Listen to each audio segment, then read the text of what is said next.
안녕하세요. 저는 지금 10년째 온라인에서 아동복 관련 사업을 하고 있는 40대 초반의 아이 엄마입니다. 초기에 사업 흐름을 유행에 맞게 잘 밀어붙여서 참 감사하게도 돈을 꽤 벌었네요. 잘 될 때는 월 5천만 원도 벌었고 평균 800만 원에서 1000만 원 사이로 순수익 가져가는 것 같습니다. 전문대 나와 월 170만 원 초반씩 벌던 사회 초년생 때가 생각나요. 그때 남편도 월 수입이 200만 원도 안 될 때였는데 그래도 결혼해 잘 살아보겠다고 살림 합쳐 새 시작했네요. 남편이나 저나 꽤나 흙수저라 양가 도움 없이 둘이 원룸에서 신혼 시작했어요. 저희 친정은 시골에서 농사 짓고 계시고 시댁은 잡화점 장사하십니다. 그냥 자식들 물려줄 재산만 없을 뿐이지 자식들에게 손 내미셔야 하는 상황은 아닙니다. 그래도 제가 돈 좀 벌기 시작하면서 양가에 월 50만 원씩은 꼭 드렸지요. 그런 저에게 친정 부모님은 정말 고마워하셨어요. 대준 것도 없이 결혼했는데 이렇게 승승장구 잘 되었다며 다 큰 저를 기특해 하셨지요. 반면 시댁은 그냥 모든 게 당연하신 것 같으세요. 10만 원을 드릴 때도 50만 원을 드릴 때도 반응이 한결같습니다. 더 안 주냐? 내년엔 더 줘라. 늘 이렇게 말씀하셔서 솔직히 돈 드릴 맛이 안 났어요. 그래서 지금은 안 드리지만요. 남편도 그걸 느끼고 저에게 많이 미안해하고 제 앞에서 시부모님께 며느리한테 좀 살갑게 말하라고 핀잔 줄 때도 많았지만 시부모님은 평생을 여유 없게 살아서인지 매번 그러시더군요. 심지어는 남들은 자식들이 부모빚 떠안는다더라. 우리는 물려줄 빚이 없으니 얼마나 좋은 일이냐. 매번 감사해하며 살아라. 라고 말씀하셨는데 그 말 듣자마자 제 남편 얼굴이 새빨개지더라고요.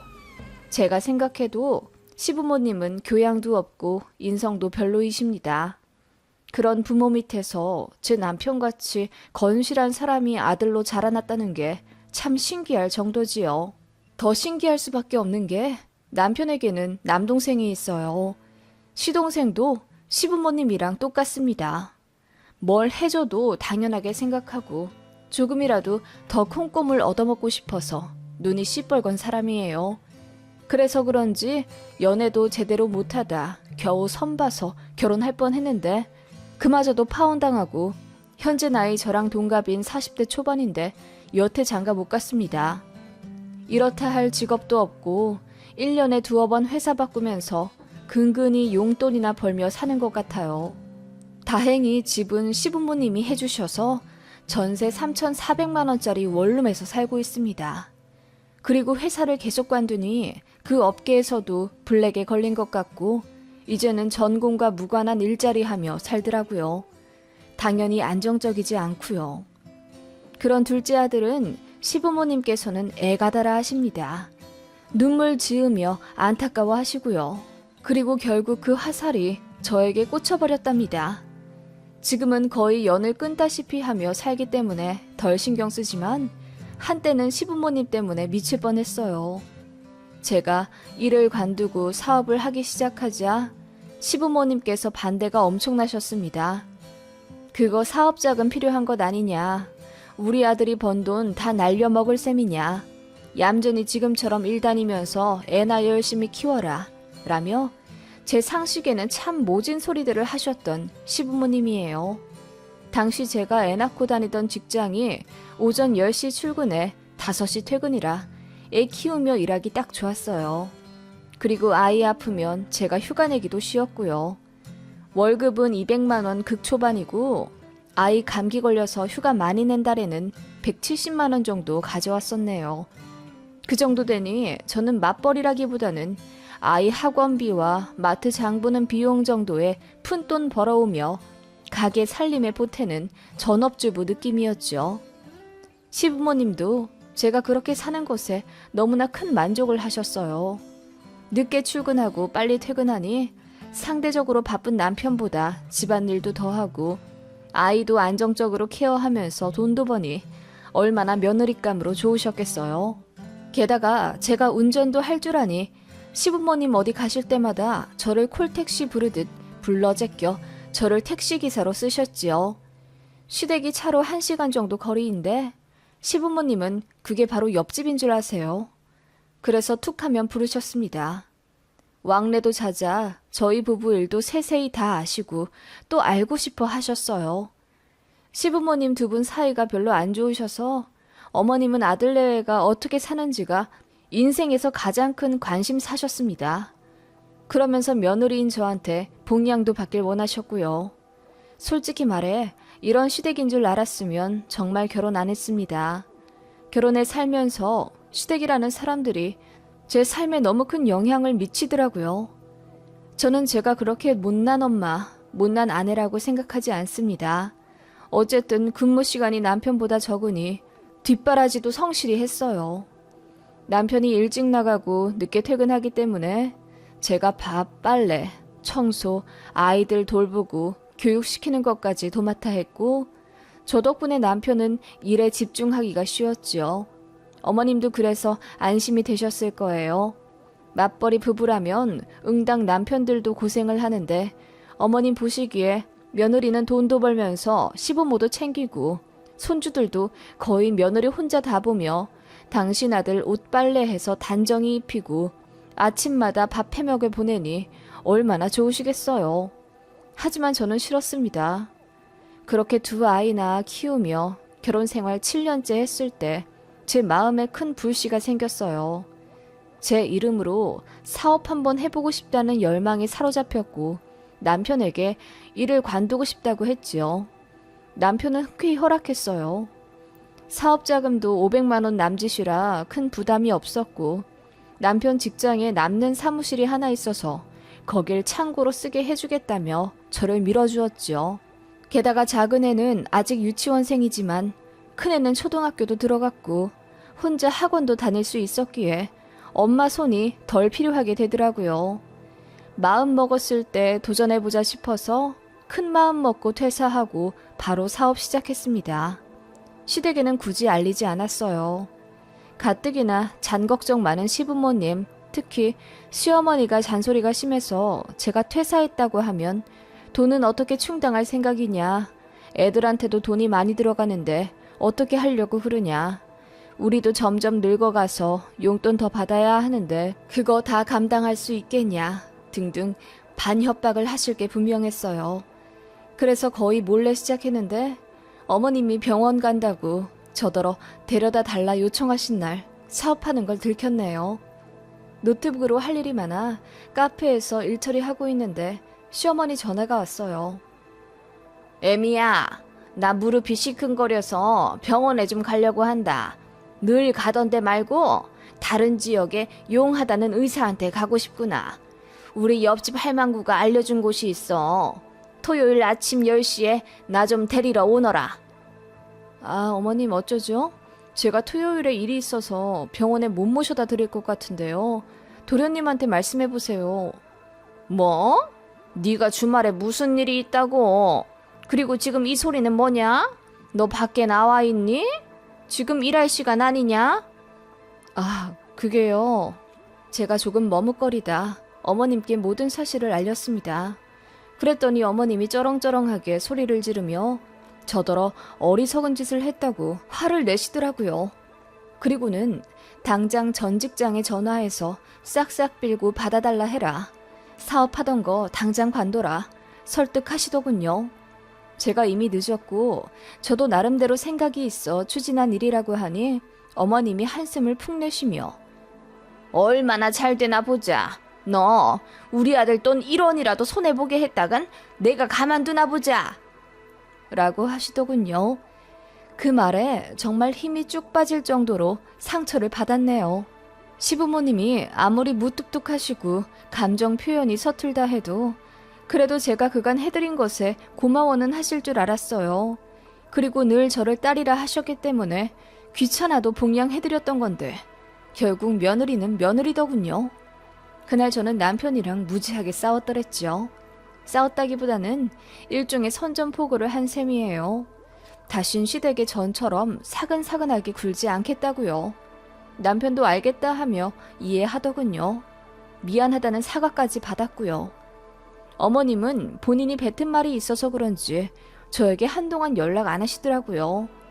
당신께서 병원이며 맡으며 오갈 때마다 저를 부려먹으셨고 제가 늘 반찬이며 과일을 사다 드리고 심부름도 다 해드렸기 때문에 제가 없으면 참 불편하실 거예요. 그래도 안 하시더군요. 진짜 다행이라고 생각했어요. 그렇게 저는 맨 땅에 헤딩을 하며 그야말로 핏똥을 싸면서 사업을 키웠어요. 그렇게 3년 정도 되었을 때 어느 정도 안정화가 되어 월 수익 고정으로 1,000만 원 전후로 벌게 되었죠. 그쯤 되었을 때 시어머니도 저에게 먼저 연락을 하시더군요. 저도 그냥 좋은 게 좋은 거라고 어른이 먼저 손 내민 걸 받아들였고요. 어머님은 저를 다시 봤다면서 어떻게 이렇게 돈 잘 버는 재주가 있었냐며 신기해 하셨어요. 그리고는 힘든 일 있으면 말하라 하시는데 참 눈물나게 감사하더군요. 저랑 거의 연락 안 했던 3년 동안 어머님도 많이 뉘우치셨구나 생각했어요. 그래서 저도 마음이 누그러지더군요. 그런데 정말 상상도 못할 일이 벌어진 거죠. 양가 용돈 50만 원씩 올려드리자 시어머니가 저에게 전화하셔서는 도대체 얼마를 벌길래 50만 원씩 턱턱 보내주는 거냐? 내년에 집도 이사 간다면서? 아들한테 얘기 다 들었다. 라고 하시더라고요. 저는 시부모님한테는 제가 버는 돈 절대 정확하게 말씀드리기 싫었어요. 사람 나름이라고 시부모님은 계속 바라기만 하실 분들 같았거든요.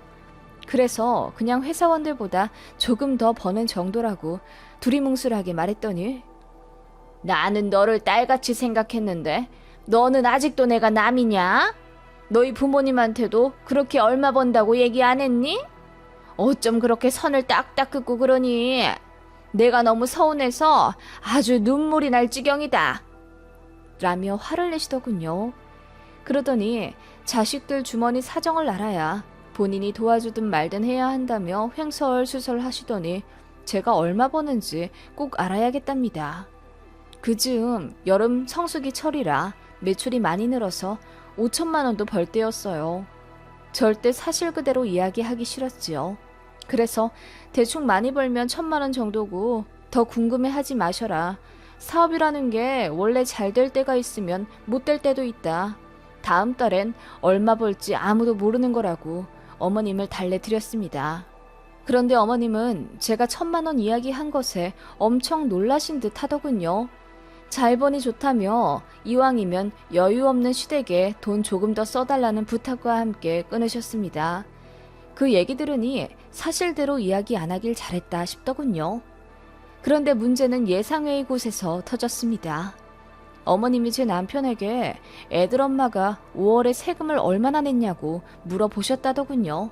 지금 생각하면 그거 시동생이 코치해준 대로 물어보신 듯 하고요. 제 남편은 아무것도 모르고 사실대로 얼마 냈다고 했고요. 그걸로 제가 얼마 정도 버는지 시동생과 추측을 한 모양입니다. 제가 달에 1,000만 원 훨씬 이상 버는 걸 알게 된 시어머니가 분노에 가득 차 저에게 찾아오셨습니다. 너 1,000만 원 훨씬 넘게 벌지?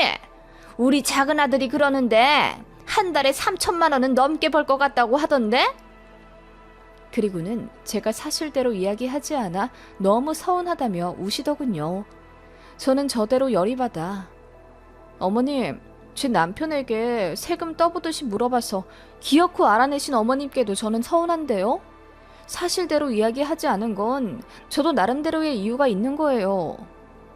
라고 했더니 어머님이 아무 말 못하시더군요.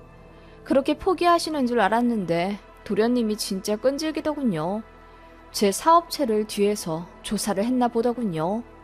어디서 제 매출 추정액을 뽑아가지고 지 엄마를 드렸더라고요. 거기는 제가 월 5천만 원까지도 찍힌 금액이 있었어요. 시어머니가 그 종이 한 장 달랑달랑 들고 와서는 며느리가 이렇게 능력 있을 줄 몰랐다면서 동네방네 자랑했으니 책임지라 하시더군요. 어쩔 거야. 다들 나보고 부럽다고 하는데 아파트라도 전세로 좀 뽑아줘야겠네. 물론 농담이다. 나는 바라는 거 하나도 없어. 알지? 라고 하는데 어찌나 소름 돋던지요. 그러더니 제 손을 붙잡고 하는 말이 가관이었습니다. 나는 정말 바랄 것 없다. 우리야 다 늙어서 이제 죽을 날만 기다리지만 네 남편 동생은 얘기가 다르지. 너도 알다시피 네 시동생이 여태 자리도 못 잡고 색시도 없이 힘들게 살아가잖니. 나로서는 정말 우리 막내가 눈에 밟혀서 죽지도 못하는 거야. 어머님은 그렇게 펑펑 우시며 제 앞에서 또 도련님 얘기를 하더군요. 뭐가 그렇게 불쌍하다는 건지도 모르겠더군요. 본인이 게을러서 일 안 하고 성격 이상해서 여자도 못 만나는 건데 어머님은 그렇게 여자들이 여우 같다는 험담, 세상이 아들을 알아주지 않는다는 착각에 빠져 저에게 하소연하셨습니다. 아무튼 어머님이 그렇게 또 도련님 얘기를 시작하니 뭐 돈백 쥐어달라는 뜻인가 싶어서 남편이랑 상의해보겠다고 하며 차갑게 내보내려니 어머님이 급하게 잡더군요. 그게 아니다. 아니, 너도 알겠지만 애들 키우며 사업 꾸리는 게 얼마나 힘들어. 예전에 일 다니면서 새아가 네가 집안일을 하고 애들 키우고 다 했잖니. 그때 내가 마음이 얼마나 아팠다고. 그렇게 고생했으니 이제는 누군가에게 좀 맡겨놓고 쉬는 건 어떠니? 네? 애들 이제 다 커서 손도 별로 안 가고요. 많이 컸다고 이제 좀 덜 아파요. 병원도 자주 안 가고 저도 주에 2번씩 가사 도우미 이모님 도움받으니 한결 편해요. 저 힘든 거 없어요. 그래도 잘 생각해봐. 네 나이도 이제 40이 훌쩍 넘었는데 그러지 말고 더 앞길 창창한 네 시동생에게 일을 맡겨보는 건 어때? 네? 어머님 그게 무슨 말씀이세요? 제가 경악하며 따지듯 묻자 어머님이 진정하라며 자기가 다 생각이 있다고 하시더군요. 어차피 자리 못 잡아 힘든 시동생 저희가 평생 뒷바라지 해주는 건 당연한데 언제까지 돈으로 쥐어줄 거냐 하십니다. 자고로 사람은 물고기를 잡아서 주는 게 아니라 물고기 잡는 방법을 알려줘야 하거늘. 네가 아량을 베풀어서 우리 둘째 아들한테 사업을 좀 알려줘라. 이사? 전무? 그런 거 시켜주면 뽀대도 나고 좋지. 이왕이면 대표 시켜주면 우리 집안에 면도 좀 살겠지만. 무슨 소리를 하시는 거예요? 제가 어렵게 일군 사업체를 왜 도련님한테 넘겨요? 이제 자리 잡고 이제 돈 좀 벌기 시작하는 거예요. 그 말에 시어머니가 놀라 저를 진정시키려 애쓰더군요. 알지. 네가 얼마나 고생했는지 알지. 나랑 연락 안 한 3년 동안 네가 정말 힘들게 고생한 거 우리 큰아들한테 얘기 들어 잘한다. 그러니까 이제 좀 내려놓으라는 거야. 우리 둘째가 자기 적성을 못 찾아서 그렇지 애가 참 똘똘하잖니. 뭐든 시켜만 주면 잘할 거다. 지 형수하던 사업인데 말아먹기야 하겠어? 물론 우리 새아가가 옆에서 코치를 좀 시켜주면. 어머님 진짜 무슨 말씀 하시는 거예요? 말이 되는 소리를 하세요. 제가 듣다 못해 소리를 지르니 어머님 얼굴이 하얗게 질리더군요. 그러더니 예상대로 제가 돈을 많이 벌어 시부모 무시한다며 엄청 기분 나빠 하시더군요. 그러거나 말거나 저도 어머님한테 정이 다 떨어지더군요. 그래서 앞뒤 생각 안 하고 질렀습니다. 어머님, 자꾸 딸 같다 하시는데 진짜 딸 같으면 이런 얘기나 하시겠어요? 그동안 만만한 며느리 부려먹고 사업한다 무시할 땐 언제고 이제와 일 잘 풀리니 그것마저도 빼앗아 가려 하세요? 빼앗다니? 너는 네 시동생 잘 되는 게 배 아프더냐? 같이 잘 되면 좋은 거지. 같이 잘 되긴 뭐가 잘 돼요. 도련님이 아직도 직장 제대로 안 다니고 장가도 못 간 건 다 도련님 능력인 거죠.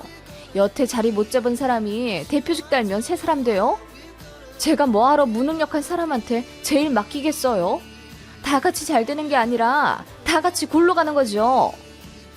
제가 처음으로 소리를 지르며 바락바락 대들자 어머님이 뒤로 넘어가시더군요. 그러거나 말거나 저도 하고 싶은 말 다 했습니다. 제가 얼마 버는지 말 안 해서 서운하다고 하셨죠? 이래서 안 알려드린 겁니다.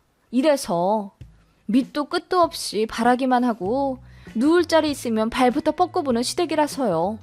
그래도 그건 남편 가족이라 잘해드렸어요. 근데 그거 아시죠? 저도 남편이랑 이혼하면 어머님이랑 아예 남되는 거. 어머님이랑 저는 그런 사이라고요. 자꾸 딸 같은 소리해서 징그러웠어요.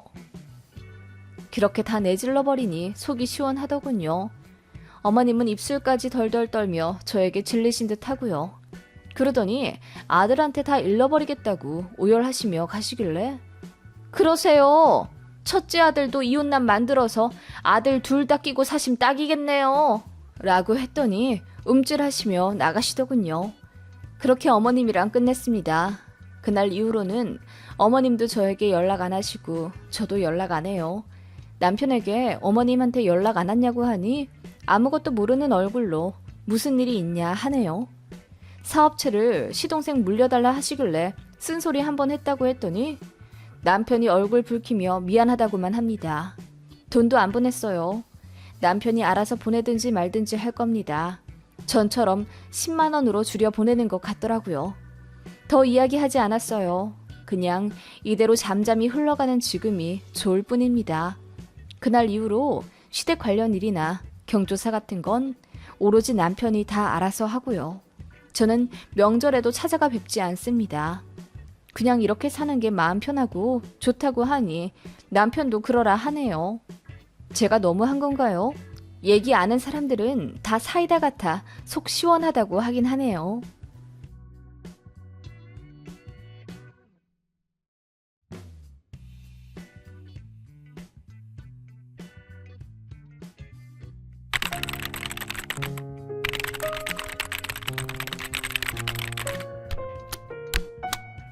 안녕하세요. 친정아빠 돌아가신 지 2년 만에 이혼까지 하게 된 40대 여자입니다. 아이는 초등학생, 중학생 이렇게 남매 있고요. 아이 아빠랑은 비교적 잘 협의해서 소송까진 안 가고 좋게 이혼하기로 했습니다. 원인은 시어머니 때문이지만 어쨌든 남편도 잘한 건 없어서 이렇게 갈라서게 되었어요.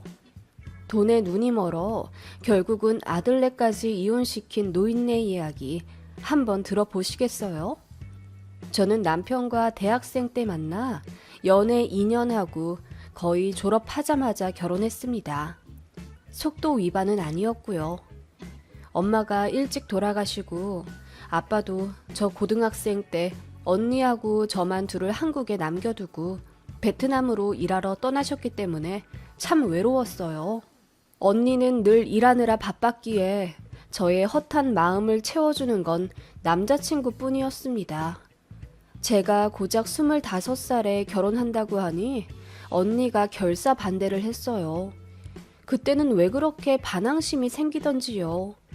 언니가 나에게 해준 게 뭐냐. 가족처럼 나를 사랑해준 건 남자친구뿐이다. 라고 소리 지르며 결혼하겠다고 우겼지요. 아빠는 전화로 전한 제 결혼 의지에 그저 알겠다고 수긍하셨죠. 당신께서 반대도 찬성도 할 자격이 없다고 생각하셨던 모양이에요. 시댁의 반대는 심했습니다. 이제 사회 나와 날개 펼칠 아들인데 여자한테 발목 잡혀 인생 주저앉는다고 하시며 제 앞에서 대놓고 시어머니는 더 좋은 여자 만나야지. 저런 쭉정이는 연애만 해도 됐잖아. 라며 큰 상처를 주셨습니다. 하지만 남편도 저도 둘 다 서로를 많이 사랑했기에 양가 도움 없이 잘 살 거라고 큰 소리 떵떵 치며 결혼을 강행했어요. 그렇게 조촐하게 결혼식 올리고 신혼집은 보증금 1,000에 월세 20만 원짜리 빌라 1층에서 시작했습니다. 거실 하나에 방 한 칸 있는 게 다였지만 그래도 나름 행복했네요. 그렇게 결혼 생활 시작했고 누구보다 행복해야 한다는 강박 때문인지 더 열심히 살았어요. 저를 인정해주지 않는 시댁에도 잘하려 노력했습니다. 시어머니는 참 저에게 못되게 구셨어요. 당신도 귀찮아 미루신 제사를 저 결혼하자마자 큰 댁에서 가져오시더라고요. 이유는 돈 때문이었죠. 제사 가지고 온다는 핑계로 아버님 형제 쪽 땅을 더 갖고 오려고 하셨나 봐요. 며느리 생긴이 잘됐다 하며 제사 가져오고 큰댁에 큰 소리 뻥뻥 쳐서 당시같이 4천만 원 정도 되는 땅을 명의 의전해서 바로 팔아버리고 고스란히 어머님 통장에 넣으셨습니다. 그 때문에 저는 1년에 제사 4번을 꼬박 차리러 시댁에 가야 했습니다.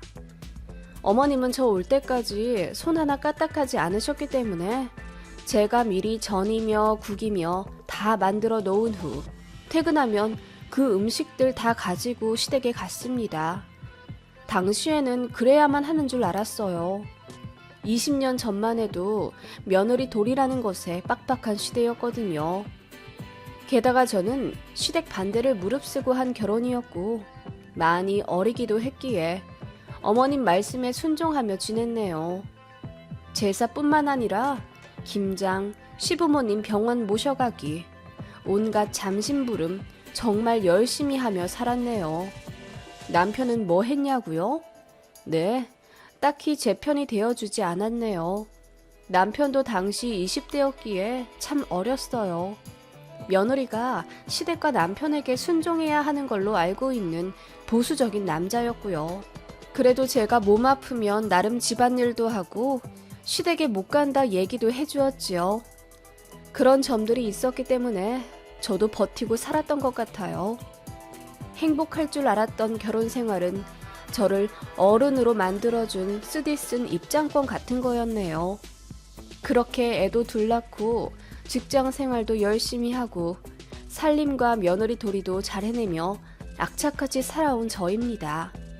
아줌마가 무적이라고 그렇게 시간이 흐르니 저도 남편 앞에서 큰 소리 칠 수 있게 되었고 시어머니에게도 나름 할 말 하는 며느리가 되더군요. 그래서 어머님은 저를 더 미워하게 되셨지만 상관없었습니다. 저도 결혼 생활이 한 해, 두 해 늘어갈수록 어머님한테 정이 다 떨어져 가고 있었거든요. 저를 막무가내 부려먹는 건 둘째치고 그놈의 돈 때문에 골치가 아팠습니다. 앞서 제사 얘기에서 아셨겠지만 시어머니는 굉장히 돈에 예민한 사람이었어요. 자식들 결혼하고 나서도 꼬박꼬박 효도해야 한다며 수급하듯 새 형제들에게 매달 30만 원씩 입금하라 시키셨던 분입니다. 아버님 연금이 있으신데 그것도 어머님 통장으로 받으시고 아버님께는 용돈으로 20만 원 드렸어요. 집 명의도 어머님으로 바꿨고 결혼 전부터 아버님 명의로 있었던 땅도 어머님 걸로 만들어서 다 현금화 시키셨어요. 심지어 아버님이 끌고 다니는 자동차 명의도 어머님 겁니다. 어머님이 온 집안 돈을 다 쥐고 싶어 하셨고 10원 한 장 허투루 쓰기 싫어하셨어요. 그렇게 해서 부자가 되었냐? 그것도 아닙니다. 시이모가 돈사고를 쳐서 어머님이 그거 갚아주시는 바람에 생돈 8천만 원이 나간 적도 있고 어머님 당신께서 워낙에 자질구레한 취미가 많으셔서 사람들 만나고 재료 사는 목적으로 한 달에 돈 200만 원은 쉽게 쓰십니다. 그러면서 자식, 손자들한테는 그렇게 짜게 구시더군요. 저 아이 태어났을 때는 어머님한테 10만 원 받은 게 다예요. 형님이 그러시더라고요. 자긴 5만 원 받았는데 저는 많이 받은 거라면서요. 어린이날에 손주들한테 장난감 하나 안 사주시면서도 그 사흘 뒤 어버이날에는 악착같이 현금과 선물 받고 싶어 하시는 시어머니였습니다. 통장에 얼마가 있는지는 모르지만 시댁은 계속 전세 7천짜리 집에 사시는 걸 보니 그닥 많이 모으신 것도 아닌 것 같아요. 여튼 그런 인품을 가진 시어머니다 보니 저도 결혼 생활 하면 할수록 실망하게 되고 정이 후두둑 떨어지게 되더라고요. 그냥저냥 저도 형님들처럼 딱 기본만 하려고 선 그으며 지냈습니다. 하지만 저에게서 더 뽑아 먹으려 하고 조금이라도 더 부려 먹으려 하는 시어머니인지라 마찰이 많았지요. 날씨가 이리 추운데 어른한테 안부 전화 왜 안 하냐? 여행 가는데 용돈 좀 안 보내주냐? 영양제 좀 사달라. 일주일에 한두 번은 전화하시는 시어머니였어요. 그런 시어머니를 남편은 어느새 방관하기 시작했지요. 그냥 다른 집들처럼 저는 애 키우고 돈 벌고 살림하는 사람일 뿐이었고, 남편에게 여자는 되지 못한다는 생각에 부부싸움도 잦아졌어요. 우리 결혼한 지 얼마나 오래됐어. 뭐가 그렇게 유난이야? 다 그러고 살아. 서운함을 내비치는 저에게 남편은 동태 눈깔로 화답하곤 했지요. 어느 순간 그런 남편도 시댁도 모두 싫어졌네요. 그러던 어느 날 언니로부터 연락이 왔어요. 베트남에 계신 아버지가 몸이 안 좋아 병원에 계시는데 모시고 와야겠다고 하더라고요. 깜짝 놀랐어요. 항상 건강하신 아빠였거든요. 부랴부랴 연차내어 언니가 베트남으로 갔고, 그곳 병원에서 마주한 아버지를 보고 저는 그만 눈물을 펑펑 흘리고 말았습니다. 기골이 장대하던 사내는 어디 가고 뼈만 앙상하게 남은 아버지였어요. 얼굴이며 온몸이며 모두 시커먼 산송장처럼 변해 있는 아빠였고, 목소리에 힘도 없었어요. 급성 간경화라고 하더군요. 거기서도 손 쓸 방법이 없어 급하게 아빠를 한국으로 모셔왔어요. 언니네 집이 저희 집보다 더 넓고 쾌적해 일단 그곳으로 모셨고, 제가 주말마다 언니네 집으로 가서 아빠를 보살폈습니다. 입원과 외래를 반복하며 6개월간 아빠를 돌봤지만 결국 갑작스레 돌아가셨어요. 엄마도 안 계시는데 아빠마저 돌아가시니 이제 진정한 고아가 되었다는 생각에 언니 붙잡고 땅이 꺼지도록 울었네요. 아빠에게도 죄송했지만 언니에게도 미안함이 밀물처럼 몰려왔습니다. 그간 왜 언니 말을 듣지 않았을까? 내 하나뿐인 혈육인데 왜 그렇게 반항만 하려 했었던 걸까 싶어서 후회도 막심했습니다. 그런 언니를 의지하며 아버지 장례식을 조촐하게 치렀어요. 시댁 가족들도 조문하러 와주었지요. 그날만큼은 어머님께도 감사했어요. 단정하게 까만 정장을 입고 제 언니 손을 잡으며 위로의 말을 해주는 시어머니에게 저도 고맙다고 인사했습니다. 그런데 그것도 잠시더군요. 식사를 끝내신 시어머니가 저를 부르더니 장례 비용은 어떻게 하니? 언니가 좀 살아? 그럼 언니 보고 대달라고 해. 라고 하시더군요. 제가 알아서 할게요, 어머님. 대답했지만 시모는 돈 문제만큼은 제대로 해야 한다며 아무리 간소화해도 장례식은 장례식인데 꽤 들어가지 않겠냐며 저를 닥달하셨습니다. 보아하니 조문객도 얼마 없는데 쌩 돈만 나간다. 언니가 잘 살면 언니한테 맡겨. 넌 동생이니까 뒤로 물러나도 돼. 그렇게는 못하죠. 장례 비용이 얼마가 나오든 간에 언니랑 저랑 같이 부담해야죠. 네 친정아빠 생전에 병원비도 한두 푼이 아니었잖니. 이제야 물어보는데 너 그동안 네 친정아빠한테 돈 얼마 썼니? 베트남에서 모시고 올 때도 비행기 값이며 밀린 병원비며 돈 많이 들었지? 시어머니는 뱀눈을 해서는 저를 째려보며 말씀하셨습니다. 어머님, 그럴 때 쓰려고 버는 돈인데 뭐 어때서요? 제가 전업이라 애들 아빠 월급만 축 내는 것도 아니고 어쩔 땐 그이보다 더 벌어요. 좀 쓸 수도 있죠. 애들 아빠가 그동안 어머님께 매달 드린 돈만 1,000만 원이 훌쩍 넘는데요. 그러자 어머님이 기분이 나쁘다는 듯 그야 우리는 시댁이잖니. 너는 친정이랑 연락도 잘 안 했으면서 새삼스레 뭘 그러니? 라며 짜증을 내시더군요. 대답도 않고 저도 제 일 하러 뒤돌았지요. 어머님은 저 몰래 이 사람 저 사람 붙잡고 물어보신 모양이었어요. 저희 친정아빠 생전 사시던 집 문제나 재산 같은 게 궁금하셨던 듯 합니다. 그러다가 저희 외가 쪽 친척분께서 무슨 얘기를 들으신 거죠. 제 친정아빠가 베트남에서 사업을 하셨고 그거 정리하면 얼추 10억은 되지 않겠냐 하셨답니다. 솔직히 말하면 사실이 아니었어요. 아빠는 베트남에서 쫄딱 망했고 다른 사람 집에서 하숙하며 일하셨습니다. 저희한테 사실대로 말하면 창피하셨던 건지 친척한테 사업한다고 말씀하셨더랍니다. 그게 10수년 전인데 친척들끼리 얘기가 와전되어 10억까지 늘어난 거죠. 시어머니가 그 얘기를 듣더니 엄청 놀라셨는지 저에게 한달음에 달려와 야, 니네 친정아빠 돈 많으셨더라? 사업한 거 정리하면 10억은 된다는데 너 알고 있었어? 그러면서 어떻게 친정아빠랑 언니하고 연락도 안 하고 지냈냐? 어머님, 무슨 말씀이세요? 그런 거 아니에요. 그런 거 아니긴? 내가 다 알아왔다. 너 내가 돈 달라고 할까봐 숨기는 거냐? 어머님은 그렇게 말씀하시며 이제부터는 언니랑 잘 지내야 한다고 신신당부하시더군요. 그런데 제가 장례식 처리 때문에 잠깐 자리 비운 사이 시어머니가 언니와 이야기를 하고 있더라고요. 둘이 할 얘기가 없을 텐데 왜 저렇게 심각한 표정으로 대화를 나누고 있나 싶어 가까이 다가가자 언니가 화를 내는 소리가 들려 깜짝 놀랐습니다. 사돈 어르신, 이건 너무 하시는 거죠? 어떻게 그런 말씀을 하세요?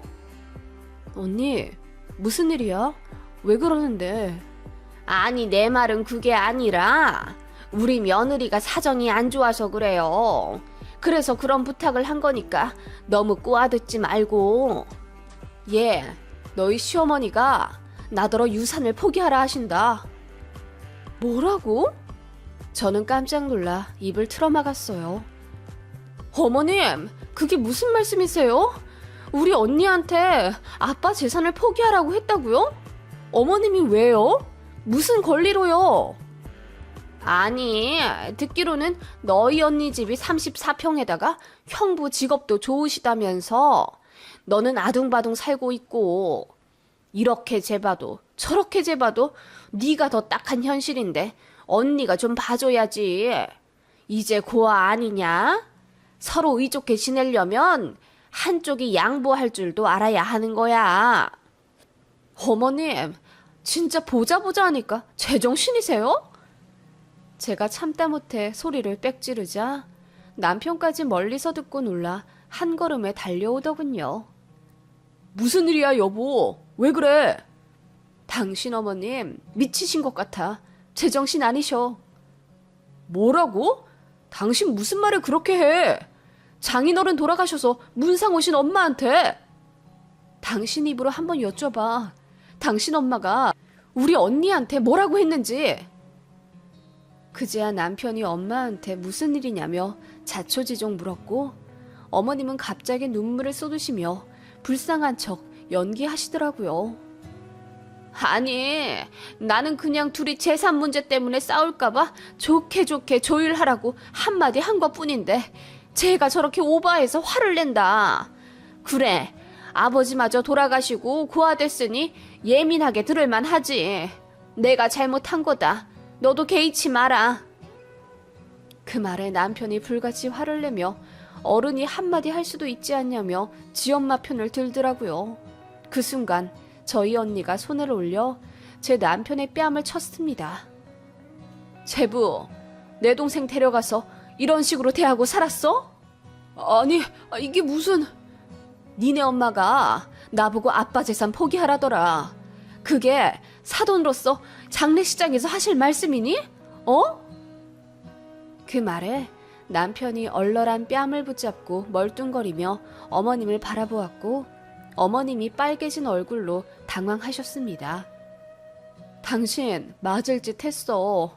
제대로 알지도 못하고 그 상황에서 어머님 편을 들어? 내가 여간해서 화낸 적 있어? 제가 소리를 지르며 남편에게 화를 내자 어머님이 뭐 그런 것 가지고 일을 크게 만드냐면서 제 남편더러 맞은 거 고소하라고 더 크게 소리를 지르시더군요. 그래, 고소해. 나는 니네 엄마한테 정신적 피해 보상 받으련다. 그간 네 마누라로 살면서 시댁에 들인 돈이랑 내 노동만 해도 값어치가 어느 정도인지 알아? 나도 깽값 물어줄 테니 너도 나한테 다 보상해라. 알았어? 저는 고래고래 소리를 지르며 울부짖었습니다. 사람들이 모두 모여 웅성거리자 시어머니는 그제야 저에게 자기가 말실수를 했으니 넘어가 달라 빌더군요. 시어머니한테 우리 아빠 10억짜리 사업체 있는 거 아니다. 돈 하나도 없다. 라고 말하니 엄청 당황하시더군요. 그리고는 입맛을 쩝다시며 아쉬워하는 표정이 보였습니다. 그거 보니 인간같이 느껴지지도 않더군요. 저는 이혼하겠다고 했습니다. 이런 남편과 시댁 정말이지 꼴도 보기 싫었거든요. 어떻게 제 아버지 장례식장에서 이러실 수가 있습니까? 아무리 돈돈거리는 분이라지만 사돈 재산까지 탐낼 줄 그 누가 알았겠어요. 그렇게 저는 장례식 끝나고 바로 이혼하자고 남편에게 서류 내밀었고 남편은 뒤늦게 미안하다며 싹싹 빌었습니다. 어머님도 저에게 찾아와 다신 그런 실수 안 할 테니 한 번만 넘어가 달라 하시며 저를 달랬지만 전 이미 마음 뜬 지 오래입니다. 대학 졸업하자마자 결혼하고 같이 산 세월이 얼마인데 겨우 이런 일로 이혼을 한다고? 며느라, 다시 생각해봐라, 응? 그러게요.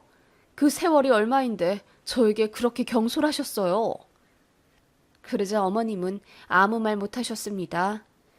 제일 좋은 건 변호사 대동에 소송 거는 거지만 저는 그간의 정을 생각해 남편과 최대한 좋게 헤어지기로 결심했습니다. 아이들 문제도 있고요. 그래서 대화를 참 많이 했어요. 그래도 최악의 남자는 아닌지 제가 그간 고생한 거 알아는 주더군요. 미안해 하길래 그 미안한 마음 가득 담아 위자료로 달라고 했더니 울면서 알겠다고 하더라고요. 그래서 위자료로 지금 사는 집 받고 아이들 제가 키우기로 했습니다. 집 받는 대신 양육비는 안 받기로 했고요. 어차피 애들 성인 되려면 얼마 안 남았기 때문에 상관없었어요. 이제야 저도 다 벗어나는 기분입니다. 친정 언니와도 눈물로 회포를 모두 풀었어요. 이제 자주 왕래하며 더없이 끈끈한 우애를 다지며 살아갈 거예요. 조금 늦었지만 이렇게 새 출발하게 되었습니다. 그놈의 지겨운 시댁 탈출하니 참 행복하네요.